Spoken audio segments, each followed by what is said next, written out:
Hello, this is the My Artifact episode number 405. आजची तारीख आहे 8 एप्रिल, सॉरी 7 एप्रिल 2016. आता वाजले करीब रात्रीचे 11:30. आज सगळ्यांची गाण लागली, सगळ्यांचे लवडे लागले आणि सगळेजण आपली गाण मारून राहिले. कोणी विश्वास पण नाही केला असं झालं आज. बहुत काही रॉंग, बहुत काही. लाईफ हेच आहे, यालाच म्हणते एक लाईफ. म्हणजे याच्यापासून नाही का आपण कधी कधी लवडेबाजी करतो आणि याच्यातून आपल्याला काही ना काही शिकायला भेटते.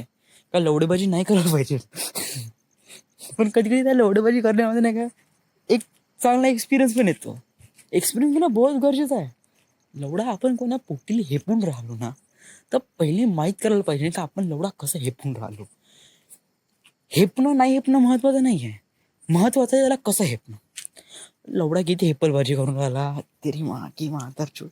आज बहुत शिवाय होऊन राहिला तोंडात. आणि नॉर्मल जेव्हा नाही का माणूस अँग्री असतो ना, तेव्हा नाही का आपोआप शिवाय येत असते.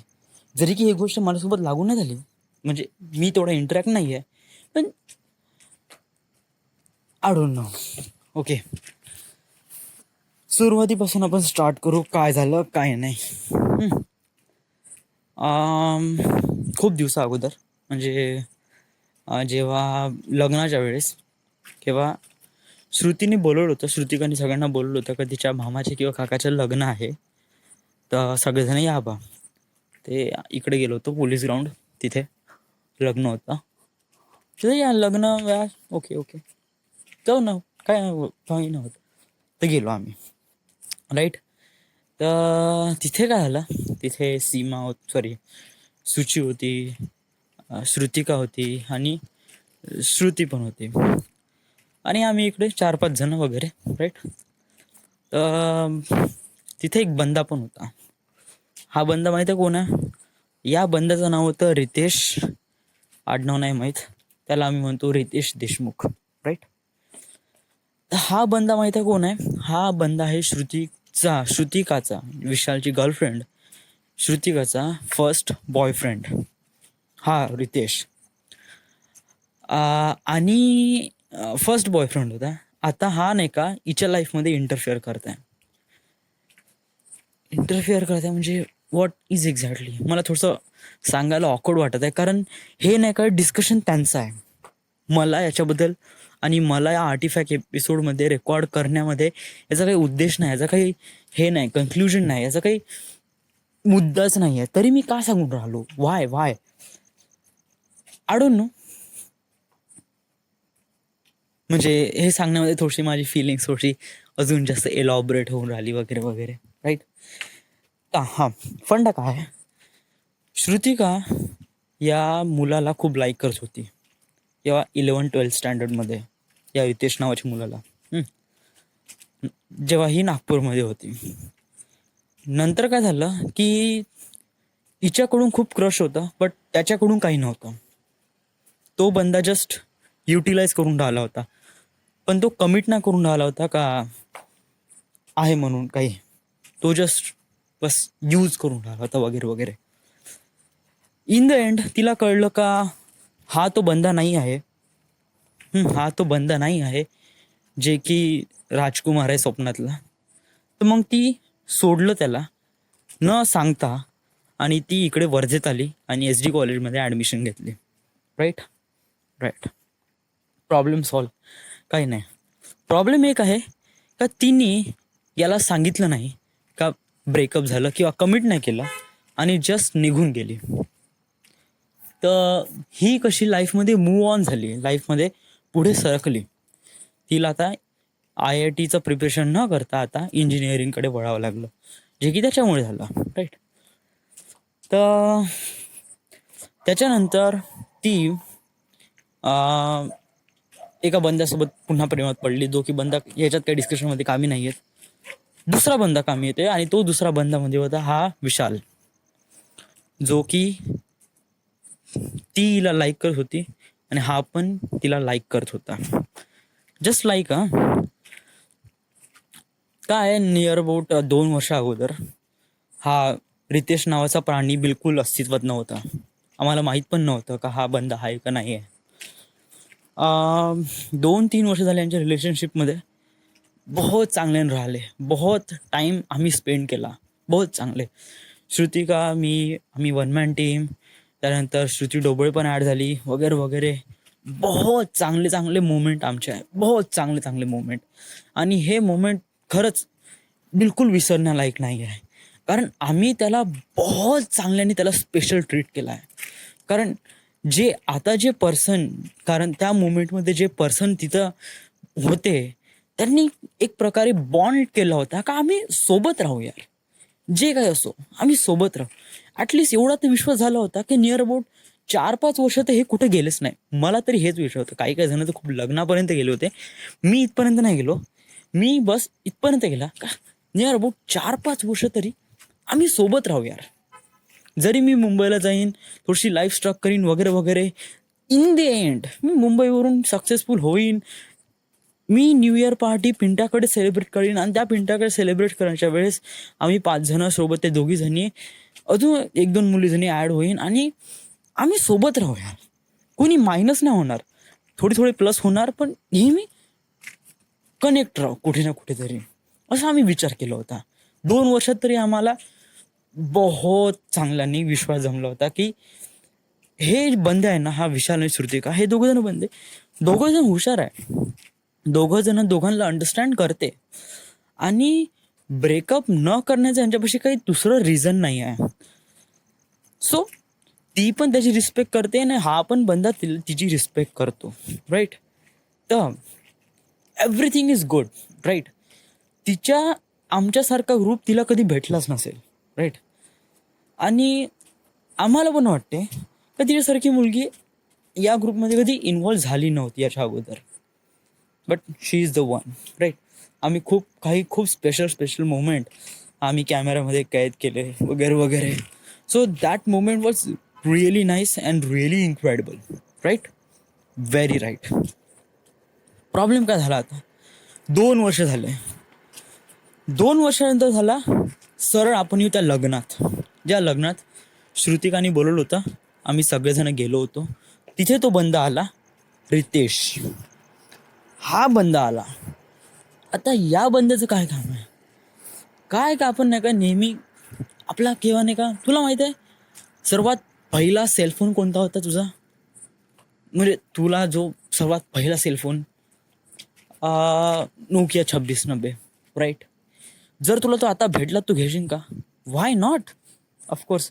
तू या मोटोजीला सोडशील का? वेल, मोबाईलबद्दल बात अलग आहे, कारण मोबाईलमध्ये अपग्रेडेशन होत राहते. एक पर्सन आहे जो फर्स्ट लव आहे ना, जे एक प्रकारे पहिला प्यार म्हणतो आपण, तो कुठेतरी सिच्युएटेड असते. त्याच्यासाठी नेहमी जागा असते कुठे ना कुठे. जरी ते कधी यूज केल्या नाही राहत, पण तरी त्याला कुठे ना कुठे जागा असते आणि ते बहुत चांगली जागा असते बरं. आणि ते जागा कोणी हिरावून घेत नाही. जरी ते स्पॉईल पण होत नाही, पण ते कधी हिरावून घेत नाही. ते डोक्यामध्ये कुठे ना कुठे असते. तशीच ती जागा श्रुतिकाच्या डोक्यामध्ये रितेशसाठी होती, विशालसाठी पण होती, पण त्याच्यासाठी खूप होतं. कारण तो एक फर्स्ट लव होता आणि तोही तिच्याकडून होता, ना की त्याच्याकडून, तिच्याकडून होता. तर काय झालं की हा बंदा आला, लग्नात भेटला. मग लग्न झाल्यानंतर यांनी काही क्वेश्चन केले तिला का तू तिथून निघून आली नागपूरवरून आणि लाईफमध्ये मूव्ह ऑन झाली, पण तू काही सांगितलं नाही का आपलं काही ब्रेकअप आहे का नाही आहे वगैरे वगैरे. कारण तो बंदा तिथे स्टक झाला, त्याला काही कळलं नाही. त्याने कधी कमेंट नाही केलं प्रपोज केलं म्हणून, आणि मग तिने पण त्याला काही सांगितलं नाही का ब्रेकअप आहे म्हणून, राईट आहे ना. म्हणजे जर आपण कधी कोणा पर्सनला प्रपोजच नाही केला तर ब्रेकअप करण्याचं काही रिझनच नाही आहे ना, राईट. व्हेरी राईट आहे. काही फंड नाही. बट लव्ह रिलेशनमध्ये हा फंड खूप अजीब तरी लागू होतो, बहुत अजीब तरी लागू होतो. आपण कोणा पर्सनसोबत खूप जास्त इंटरॅक्ट होतो ना, जरी आपण कमिट नाही करत का आपण तिला लाईक करतो किंवा क्रश करत आहोत वगैरे वगैरे वगैरे, तरी एकमेकात ते बॉन्डिंग होऊन जाते आपोआप. आणि त्याच्यामध्ये नाही का सांगण्याची गरज नसते. बट एक प्रकारे कन्फर्मेशन करणं बहुत जास्त गरजेचं आहे. सांगण्याची गरज नसते. म्हणजे लाईक तू त्या मुलीला लाईक करतो, राईट? ती मुलगी पण तुला लाईक करते, राईट? त्या मुलीला माहिती आहे का तू तिला लाईक करतो, राईट? मला पण माहिती आहे का ती मुलगी मला लाईक करते, राईट? तर राव, प्रपोज ठोका ना. असं अटकून नको राहू. कुठेतरी अटकून राहिलं बहुत बेकार आहे. लाईफमध्ये बिलकुल स्टॉक व्हायची बिलकुल गरज नाही आहे. आणि कोण्या पर्सनसाठी तर बिलकुलच नाही. बट लव्ह रिलेशनशिपमध्ये अशा गोष्टी होत राहते. आणि याच्यामध्ये नाही का खूप जण आपले लाईफ स्पॉईल करतात, राईट? खूप जण स्पॉईल करतात. तर प्रपोज करणं खूप जास्त इम्पॉर्टंट आहे. आणि त्याच्यानंतर त्याला ब्रेकअप करणं सुद्धा इम्पॉर्टंट आहे. जर तुमच्या दोघांचं जमत नसेल तर क्लिअरली विश्वासात घ्या 2 पर्सनला आणि सांगा की आता आपल्या दोघांचं चालू शकत नाही पुढे, so we can quit now. So quit सांगून द्या. थोडं त्रास होईल बट सांगून द्या. पुढच्या लाईफमध्ये हा विषय राहणार नाही. पुढच्या लाईफमध्ये तो विष पुढे येणार नाही. तर असंच काहीतरी झालं श्रुतिकासोबत. तिने अगोदर सांगितलं नव्हतं का तिचं ब्रेकअप आहे म्हणून, ब्रेकअप केलं म्हणून. तर हा बंद आला नागपूरवरून इथे आणि यांनी सांगितलं का तू विदाऊट ब्रेकअप न करता कशी काय तू लाईफमध्ये मूव्ह ऑन होऊ शकते, राईट? सिम्पल क्वेश्चन आहे, त्याचाही काही वाईट नाही आहे.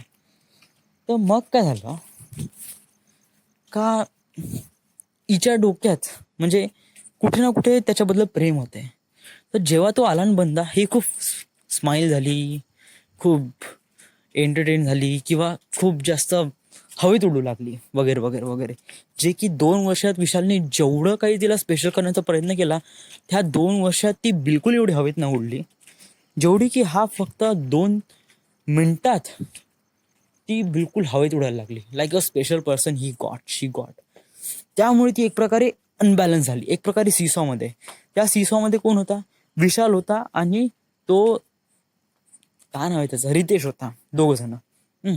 आणि याच्यामध्ये त्या रितेशचा पगडा भारी होता. जस्ट 2 मिनिटाच्या कन्व्हर्सेशनमध्ये रितेशचा पगडा भारी होऊन झाला.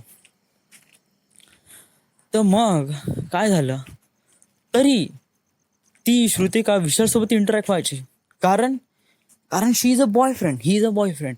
आणि त्याला अशा काही गोष्टी सांगितल्या जे की नाही सांगितल्या पाहिजे. म्हणजे तिने अशा गोष्टी सांगितल्या की रितेश आणि मी रिलेशनशिपमध्ये होतो. ओके, ठीक आहे, काय मॅटर नाही. झालं ना रिलेशनशिपमध्ये म्हणलं ना, तर झालं ना. पुढं काही सांगायची गरज नाही ना. तिने हे पण सांगितलं का आम्ही फिजिकल झालो, आम्ही हे पण केलं वगैरे वगैरे वगैरे वगैरे. तर याचं रिझन काय आहे, राईट? रिझन काय आहे? म्हणजे विशालने पण वाटलं ना, तू हे मला आता का सांगून राहिली राव?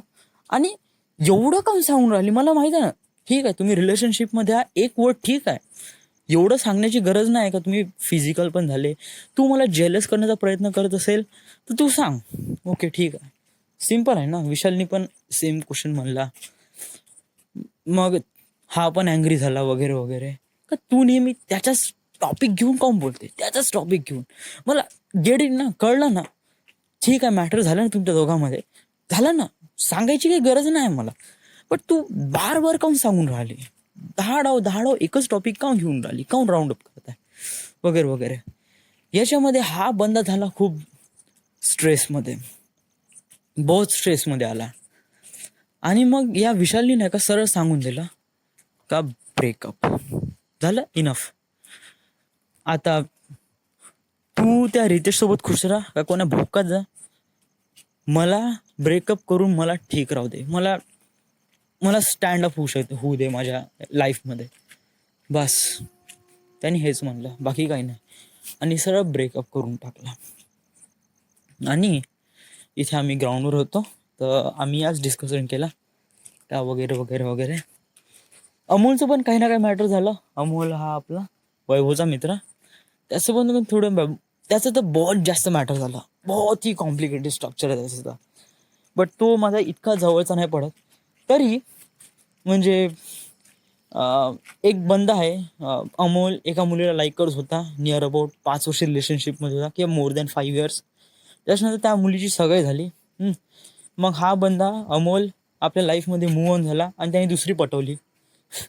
देन इथं काय झालं, हिची सगाई तुटली. मग हा बंदा नाही का, हा अमोल दुसऱ्या मुलीसोबत होता. तर मग त्या दुसऱ्या मुलीचं लग्न झालं. दुसऱ्या मुलीचं लग्न झाल्यानंतर नाही का, ही जी आली, जे फर्स्ट लव्ह होती ती याच्यासोबत आली का, करते का वगैरे वगैरे, शादी वगैरे. But he say no. आणि मग यांचं बहुत जास्त मॅटर झाला. कारण बरं, याच्यातून मला काय शिकायला भेटते, राईट? म्हणजे प्रत्येक इव्हेंटमधून मी माझ्या लाईफमध्ये आर्टिफॅक्ट एपिसोड कशाला सांगून राहिलो. आर्टिफॅक्ट एपिसोड हे कशासाठी आहे? आर्टिफॅक्ट एपिसोड याच्यासाठी आहे का, लाईफमध्ये जेवढे काही स्ट्रक्चर होत आहे, लाईफमध्ये जेवढं काही तुझ्या अंगात दगून आहे ते सांग, या रेकॉर्डरमध्ये रेकॉर्ड कर पूर्ण तरह से. याच्यात कोणी तुला काही म्हणणार नाही, काही नाही. हाच फंड आहे. तर या एक्सपिरियन्सपासून तुला काय शिकायला भेटते, राईट? शिकायला भेटते का लाईफमध्ये कधी लव्ह नाही करायचा. वेल, हा काही फंडा नाही आहे. तुम्हाला फ्लिपकार्टवर भरोसा नाही तर त्यामुळे तुम्ही ई कॉमर्स सोडून जाल का? तुम्ही ऑनलाईन शॉपिंग सोडून देता का? नाही. हा काही रिझन नाही याला सोडून देण्यासाठी. म्हणजे जर तुम्हाला इंग्लिश येत नाही किंवा मॅथ्स येत नाही तर तुम्ही का शिक्षण सोडून देणार का? हा काही सोल्युशन नाही आहे, राईट? सोल्युशन हे काय, लाईफमध्ये असा पार्टनर शोधायचा आहे जो अंडरस्टँडिंग असेल. हा नाही शोधायचा आहे का तो आपल्यावर रिअल लव्ह करेल किंवा मी तिच्यावर रिअल लव्ह करेल. नो. ऑफकोर्स तू आजच्या जमान्यात कुठेही जा, तुला अशी कोणतीही मुलगी भेटणार नाही जिचं अगोदर कोणा मुलांसोबत प्रेम नव्हतं. अशी कोणतीच मुलगी भेटणार नाही. आणि तिच्यासोबत मग असे खूप काही कांड झाले असेल. Maybe she with be a physical with another person, right? But it's in the past. मी माझ्या लाईफमध्ये कोणता फ्युचर पार्टनर डिसाईड करेल तर कोणत्या क्वालिटी असं, फर्स्ट थिंग फर्स्ट, माझ्या कोणत्या रिक्वायरमेंट नाही आहे का ती अशी असली पाहिजे, ती तशी असली पाहिजे. नॉट. मला नाही का फक्त तिच्यासोबत नाही का खूप जास्त पण टाइम स्पेंड नाही करायचा आणि खूप कमी पण टाइम स्पेंड नाही करायचा. आणि जेवढा पण टाइम स्पेंड करायचा आहे तो तिला कळलं पाहिजे का व्हाय आय एम डुईंग दिस. तिला विश्वास असला पाहिजे का मी कोण आहे, मला विश्वास असला पाहिजे का ती कोण आहे. मी तिच्या कामात इंटरफिअर करण्याची गरज नाही वाटली पाहिजे मला, आणि तिला पण तशी काही वाटली नाही पाहिजे. आणि जर दोघांचा साथ बरोबर असेल ना तर तुमची लाईफ बहुत चांगली आहे. तुमच्या लाईफमध्ये एक लेडीज आहे जे तुम्हाला नेहमी लाईक करते आणि ती लेडीज आहे तुझी आई, राईट? ती का तुला प्रत्येक दिवशी विचारते का, प्रत्येक दिवशी फोन करून अप टू डेट करते का, बाबू काय झालं, किंवा अशी घरी वगैरे असलं काय नाही. तिला तिच्या मुलाची काळजी असते त्यामुळे ती हप्त्यातून एक वेळा फोन करते आणि म्हणते, बाबू जेवला का, कसं जेवला, काय सुरू आहे, वगैरे वगैरे. कारण तिच्या मागे तिचा एक मुलगा असतो जो की तिच्यापासून खूप दूर असतो आणि तिला तिची काळजी असते. आणि त्यामुळे ती लेडीज आहे ना आपल्या लाईफमध्ये बहुत मॅटर करते, बहुत जास्त मॅटर करते. कोणी करिअर नंतर नाही का माझ्या लाईफमध्ये कोणी असेल ना तर माझी आई आहे. मी माझ्या करिअर नंतर मी कोणाला प्रेफरन्स देईन ना तर मी माझ्या आईसाठी. जर मी माझ्या करिअरला फर्स्ट प्रेफरन्स देऊन राहिलो का बंदी ताकद देऊन राहिलो त्याला, आणि तर त्याच्यानंतर कोणता पर्सन असेल तर माझी आई आणि वडील. हो, ऑफकोर्स दोन्ही काउंट होणार, बट आई फर्स्ट, कारण आईसोबत थोडं जास्त इंटरॅक्ट होतो मी, राईट? तर हे कसे पर्सन आहे जे तुला अंडरस्टँड करतात. तर हेच शिकायचं आहे तुला, हेच शिकायचं आहे लाईफमध्ये. लाईफ पार्टनर चॉईस करण्यासाठी तुझ्यासाठी बहुत मोठी लिस्ट राहणार आहे बरं. तू एक बहुत मोठा पर्सन आहे, बहुत मोठा पर्सन आहे, तर तुझ्यासाठी बहुत मोठी लिस्ट राहणार आहे. पण याचा अफेक्ट नाही का तुझ्या फिल्म करिअरवर बहुत जास्त परिणाम होईल. वाटते बहुत छोटासा, बट हे इंटरॅक्ट होते सरळ डोक्यामध्ये, सरळ डोक्यामध्ये. लाईक म्हणजे जर आपला कोणता रिअल एनिमी असेल ना, तर सरळ या डोक्यामध्ये आहे, बिलकुल स्ट्राईक. हा लव्हचा फंडा आहे ना, हा कोणता पेपरवर्क नसतो किंवा हा कोणता कॉन्ट्रोवर्शियल स्टोरी नसतो. ही कोणती just kind of think need to be represented by government of act. This is not. This is definitely not. तर मग हा एक फॅक्ट आहे जो लोकांच्या लाईफमध्ये इतका अफेक्ट डाऊन करतो, जे की याला कोणती गव्हर्नमेंट ऑथॉरिटी नाही आहे आणि ज्याला का कोणता ऑफिशियल वर्क नाही आहे. हा फंडा इतका लोकांच्या लाईफमध्ये डिसअपॉइंटमेंट किंवा खूप जास्त कॉम्प्लिकेशन काऊन क्रिएट करतो, राईट. फंडा खूप राईट आहे. तर हा असा आहे का जेणेकरून आपल्याला कळायला पाहिजे, लव बहुत चांगली गोष्ट आहे जर याला बहुत चांगल्याने घेतली तर. राव कोणासोबत फिजिकली घ्यायचं असं म्हणलं ना, बहुत अमेझिंग थिंग्स आहे. कोण्या मुलीसोबत फिजिकल होणं बहुत अमेझिंग थिंग्स आहे आणि हे बहुत चांगली गोष्ट आहे. राव रिप्रोडक्शन काय बहुत वाईट गोष्ट नाही जे तुम्ही BF मध्ये बघता, ऑफकोर्स नॉट. एक प्रकारे इंटरॅक्ट आहे, एक प्रकारे अंडरस्टँडिंग आहे, एक प्रकारे पंक्च्युएशन आहे विथ वन टू अनदर. तुम्ही दुसऱ्या पर्सनला, आपल्या पार्टनरला कशा प्रकारे रेप्रेझेंट करता किंवा तुम्ही कशाबद्दल थिंक करता. This is the step that is called love. आणि बहुत अमेझिंग आहे राव. जर तुमच्या लाईफमध्ये परफेक्ट पार्टनर भेटला ना, तुमची लाईफ इज रिअली अमेझिंग. आणि तुमच्या लाईफमध्ये ती फ्रेज लागू होऊ शकते का every successful person has a every woman, right. तर तुमच्यासाठी ती फ्रेज लागू शकते. So that's why you become a really successful person, right. Very right. Love is really amazing things. आणि त्यासाठी नाही का असा पार्टनर पण शोधणं खूप जास्त गरजेचं आहे, बहुत जास्त. आता सांग या दोघांमध्ये गलती कोणाची आहे. ब्लेम तर कोणाला तर करावंच लागेल, राईट. कोणाला करा, काही रिझल्ट नाही निघणार आहे राव. जर तुम्ही याच्यामध्ये काही 11वी-12वीचा पेपर नाही का तुला कमी मार्क्स भेटले तर मी तुला ब्लेम करतो, राईट. हे रिलेशनशिप आहे, याच्यामध्ये कोणाला ब्लेम द्यायचं कोणाला नाही हे ते दोघंजण ठरवणार आणि ते दोघंजण डिसाईड करणार. मी याच्यात काही फंदा पडू शकत नाही.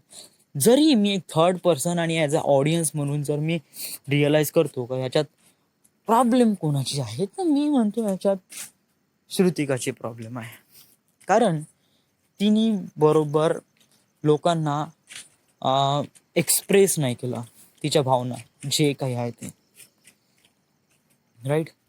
जर तुम्ही कोणा पर्सनवर लाईक करताना राव तर त्याला सरळ म्हणा, सरळ म्हणा हो किंवा नाही, हो किंवा नाही, काही हे नाही.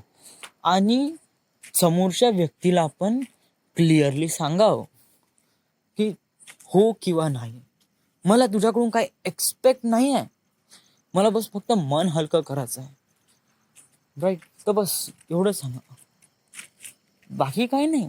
Life is really amazing. आणि या लाईफला अमेझिंग करण्यासाठी मित्र तर असतातच जे की कधी डिसअपॉइंटमेंट नाही करत. As a male friend, if you are a male then you have a really amazing friend. Rao तुम्ही पोट्यात आणा, तुम्ही लवड्याचे बाल मित्र एवढे हरामी असतात ना, चूत मारीचे. तुम्ही किती शिवा द्या लवडे के बाल, तरी लवड्या म्हणून ते शिवा देईन आणि दरी सोबत येईन आणि तुमचं काम करेल राव. कारण ते एक प्रकारे मित्र आहे. आणि मित्र काय, मित्रामध्ये ते मी माणूस आहे, हा माणूस आहे, सुबोध एक माणूस आहे, राईट.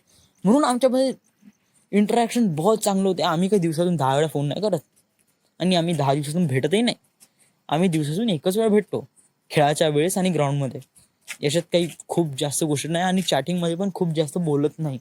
वाय? कारण आम्ही माहीत आहे आमच्या दोघांमध्ये काही इंटरॅक्शन नाही. आम्ही मेल फ्रेंड, आम्ही लवड्याच्या बाल म्हणे, मादर शोधा म्हणे, चूत मारीच्या म्हणे. का करशील लवड्या तू, का करशील, काहीच नाही करणार ना. कारण ते एक मेल फ्रेंड आहे. मेल फिमेल फ्रेंडमध्ये हा डेफिनेशन चेंज होऊन जाते. कारण याच्यामध्ये काय असते, तुम्ही 10 फोन करता, 10 इंटरॅक्ट करण्याचा प्रयत्न करता दुसऱ्यांच्या लाईफमध्ये, जरी त्याची परवानगी असेल किंवा नसेल, आणि ती पण त्या तुमच्या लाईफमध्ये इंटरॅक्ट करण्याचा प्रयत्न करते जरी तुमची परवानगी असेल किंवा नसेल. सो दॅट इज द फंडा लागू होतो याच्यामध्ये. हाच फंडा लागू होतो का तुम्ही असं नाही करत, तुम्ही तसं नाही करत, वगैरे वगैरे.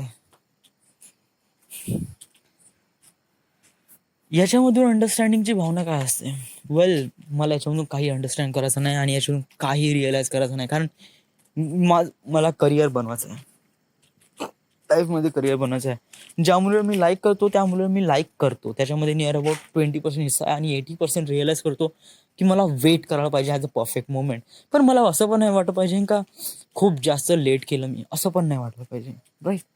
तर मी जे रिअलाइज करतो का माझ्या करिअरमध्ये एवढा काही ऑपॉर्च्युनिटी आहे ज्याच्यामध्ये मला थाउजंड्स ऑफ गर्ल्स किंवा थाउजंड्स ऑफ चॉईसेस भेटणार का, ही नाही तर ती, ती नाही ती, ती नाही तर ती.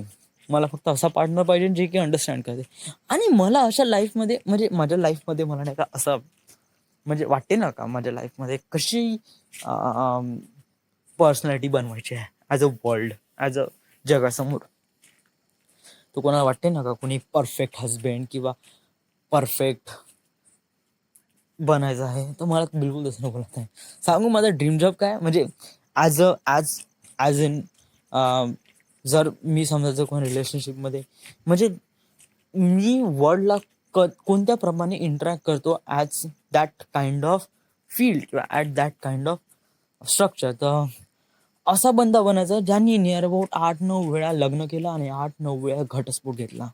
मला असा प्रकारचा बंदा बनायचा आहे. मला बहुत सारे एक्सपिरियन्स घ्यायचा आहे. मला झगडा करूशा वाटत आहे लेडीजसोबत, पण मी झगडा नाही करू शकत राव. एक तर हो किंवा नाही तर भोक्कत जा, यस सरळ म्हणे भोक्कत जा, लवडीची बाल माझा चुत्ता शेटूक पडणार आहे का मी तुम्ही लवडे. यस, मेडिटेशन प्रोग्राममध्ये मी नियर अबाउट 10 दिवस ते कंटिन्यू माझे असणार आहे, जे की 17 एप्रिल सुरू होणार आहे. आणि याच्यामध्ये मी रिअलाइज करीन का मी जे डिसिजन घेतले ते राईट आहे का रॉंग आहे, आणि ते मी कशासाठी करत आहे आणि का करत आहे. सगळे रिझन आणि सगळे ॲन्सर्स मला त्या मेडिटेशन प्रोग्राममध्ये भेटणार आहे. आणि कसं आहे विशाल पण जॉईन होऊन राहिला, त्याच्या लाईफमध्ये डिसिजन त्यांनी कशाप्रकारे हँडल आउट करायचे आणि वगैरे वगैरे. So he need to be that programme. असं नाही का कम्प्लिटली सायलेंट व्हावं लागते. Meditation programme is not just finding a truth, it's a finding about a decision and taking decision to make life easier and make perfect. So that is it. So yeah, आज पढाई केली म्हणा, थोडीशीच केली, आज जास्त नाही केली आज मी, पण जेवढी केली तेवढी ठीक आहे. ग्रुपमधून सगळे लेफ्ट झाले, विशाल लेफ्ट झाला, पिंटा लेफ्ट झाला, श्रुतिका लेफ्ट झाली, बाकी सगळे आहे म्हणा. बादल आहे पण तोही लेफ्ट होऊन जाईन हळूहळू, त्याने तर मोबाईलच पॅक करून ठेवला आहे. बाकी कोणी आहे नाही. So is it. जर हे समजा पुढे मागे होत असेल पॅचअप, तर विशाल श्रुतिका, तर ते तुला वाटते का ते व्हायला पाहिजे किंवा नाही.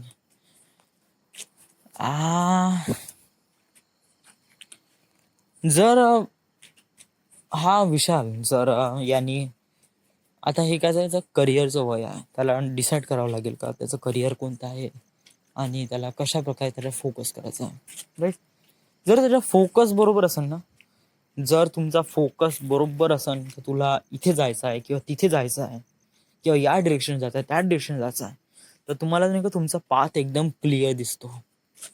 बट जे लव्ह रिलेशनशिपमध्ये असतो ना, तर तो पाथ नाही का हळूहळू धुंदला होत जातो. मी स्टार्टिंग पासूनच म्हणलं होतं, म्हणजे मी म्हणलं होतं का असे काही कॉम्प्लिकेशन वगैरे वगैरे, तर हा बंदा बहुत खुश होता, बहुत अमेझिंग होता. तो सांगून राहिला की बहुत चांगले फायदा आहे वगैरे वगैरे. या बहुत चांगले फायदा आहे ना, वाईट कुठं आहे. मला थोडसा एक वाईट वाटला, थोडसा वाईट म्हणजे का कोणता वाटला, मी या पीपल सोबत काऊन इंटरॅक्ट होत नाही. म्हणजे व्हाय सुबोध इज प्रेफर, थोडंसं अटकलं, बट तिथंच रिकवर झालो. मला खूप जास्त जवळ जायचं नाही आहे लोकांच्या, बहुत जास्त जवळ, आणि बहुत जास्त दूर पण नाही जायचं आहे लोकांच्या. एकदम सेफ डिस्टन्स ठेवायचं आहे. यस, मला थोडं उशिरा माहीत पडलं, ओके, काही रॉंग नाही आहे. Yes, that is it. काही रॉंग नाही आहे माझ्या लाईफमध्ये. ते पण खूप पर्सन मॅटर करतात, आणि every person will be matter. This is the Minority Fact episode number 405. Right now we are at Wardha, Maharashtra. Thank you.